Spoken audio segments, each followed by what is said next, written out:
सीमा हैदर नेपाल के रास्ते अवैध तरीके से भारत आई थी और ग्रेटर नोएडा में सचिन नाम के युवक के साथ रहने लगी। ये बात अपने आप में कई सवाल खड़े करती है। एक तरफ लोग कह रहे हैं कि जब कोई महिला इतना बड़ा फैसला लेकर एक नए देश में आकर रहने लगती तो उसे मानवीय आधार पर रहने दिया जाना चाहिए, लेकिन दूसरी तरफ कुछ लोगों का कहना है कि भारत सरकार खुद अपने देश में रह रहे पाकिस्तानी नागरिकों को वापस भेज रही है, तो सीमा को क्यों रहने दिया जाए। सवाल वाजिब भी है, लेकिन इसका जवाब आसान नहीं है। इस पूरे मामले को लेकर और भी पेचीदगी बनती हुई नजर आ रही है। हाल ही में एक घटना हुई है। एक युवक गुजरात से चलकर सीमा हैदर के घर पहुंच गया और उस पर हमला कर दिया। उसने दरवाजे पर जोर जोर से लात मारी और फिर जैसे ही सीमा हैदर ने दरवाज़ा खोला, उसने उसका गला दबाने की कोशिश की और थप्पड़ जड़ दिए। गनीमत रही कि सीमा ने शोर मचा दिया, जिससे लोग पहुंचे और आरोपी को पकड़कर पुलिस के हवाले हाल फिलहाल कर दिया गया है।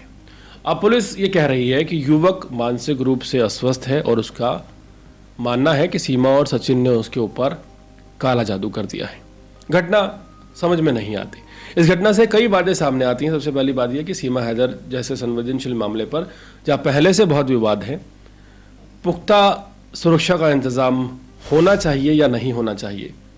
लेकिन अगर एक मानसिक रूप का रोगी जो है वहाँ पर पहुँचता है और इस तरह के हालात उस वक्त पैदा होते हैं जब सीमा किसी भी मीडिया हाउस को इंटरव्यू नहीं दे रही, लेकिन एक शख्स घुस जाता है और सीमा के ऊपर थप्पड़ बरसा देता है।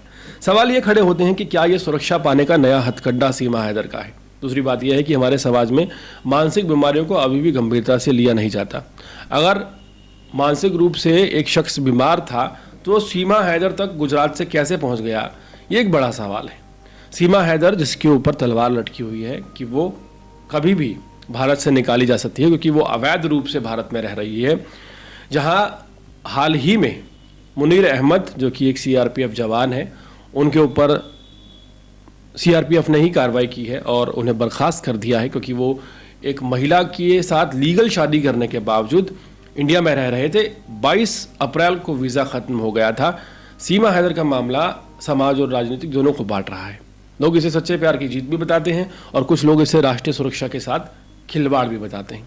सोशल मीडिया पर हर कोई अपनी राय देता है, लेकिन बहुत कम लोग तथ्य और कानून को ध्यान में रखकर सोच रहे हैं।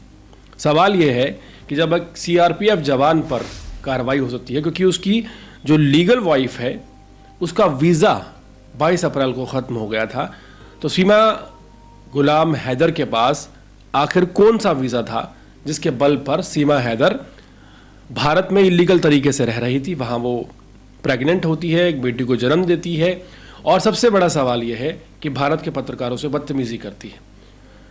एक वकील सामने आता है जो कि सीमा हैदर का पूरा समर्थन करता हुआ नजर आ रहा है, लेकिन लोग ये पता नहीं क्यों भूल जाते हैं कि उसी वकील ने जिन 4 लड़कों का केस लड़ा था उन्हें फांसी हो गई थी। तो सीमा हैदर को ये नहीं भूलना चाहिए कि जो वकील साहब है, इनकी जो लड़ाई तो अच्छी चलती है, लेकिन लड़ाई में जीत होगी इस बात का दावा नहीं किया जा सकता। सीमा हैदर इलीगल तरीके से भारत में रह रही हैं और नए नए हथकंडे यहीं के लोगों से मिलकर अपनाती हुई नजर आ रही हैं। अब सुरक्षा पाने के लिए एक नया हथकंडा अपनाया गया है। एक शख्स गुजरात से आता है, सीमा हैदर के दरवाजे पर लाते मारता है, लोग उसे पकड़ भी लेते हैं, सीमा हैदर सामने आ भी जाती है। पूरा नेशनल मीडिया सीमा हैदर के गाँव में घूम रहा है और वहाँ सीमा हैदर किसी को बयान देती हुई नजर नहीं आती। लेकिन जब सुरक्षा पाने की बात आई, क्योंकि अब गांव वाले ही सीमा हैदर के खिलाफ नजर आ रहे हैं, उनका विरोध कर रहे हैं। इस जघन्य पहलगाम घटना के बाद यह कहा जा रहा है कि सीमा हैदर को जल्द से जल्द वापस भेजा जाए। तो अब सुरक्षा पाने का एक नया हथकंडा सीमा गुलाम हैदर ने अपनाया है और अपने वकील के साथ मिलकर अब ये नया पैंतरा आजमाती हुई नजर आ रही हैं, ताकि किसी तरह से सुरक्षा मुहैया करवा दी जाए। पूरे मामले पर आपकी राय क्या है, कमेंट सेक्शन में ज़रूर बताएं और इसी तरह के अपडेट जुड़े रहने के लिए देखते रहिए अर्पण न्यूज़। बहुत बहुत शुक्रिया।